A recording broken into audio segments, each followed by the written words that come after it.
Countdown શરૂ। ગમે તે ઘડીએ દેશમાં ચોમાસું દસ્તક દઈ શકે છે।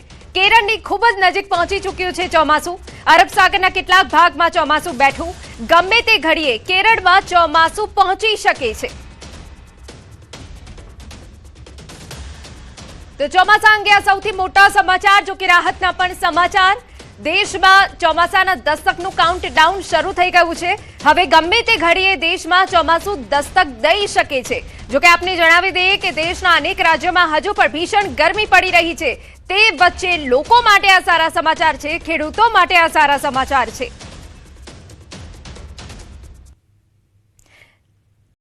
આ વચ્ચે કેરળમાં ચોમાસા પહેલા જ અનેક વિસ્તારમાં વરસાદ શરૂ થયો છે, જેના કારણે ગરમીથી રાહત મળી છે, પરંતુ સાથે જ મુશ્કેલી પણ ઊભી થઈ છે। કોઝિકોડ વિસ્તારમાં ધોધમાર વરસાદે ખાસ કરીને દુકાનદારો અને મુલાકાતીઓને ભારે હાલાકી પહોંચાડી છે। દરિયાકાંઠાના વિસ્તારમાં અચાનક પડેલા ભારે વરસાદથી લોકો આશ્રય માટે દોડતા જોવા મળ્યા હતા અને રસ્તાની બાજુની દુકાનો પણ અસરગ્રસ્ત બની હતી। ફૂડ સ્ટોલ અને રેસ્ટોરન્ટમાં વરસાદી પાણી ઘૂસી જતા દુકાનદારોને તાડપત્રીથી દુકાનો ઢાંકવાની ફરજ પડી હતી। બેસવાની તમામ જગ્યાઓ પલળી જતા ગ્રાહકોની આવક પણ ઘટી હતી અને પીક અવર્સ દરમિયાન વેપાર ઠપ થયો।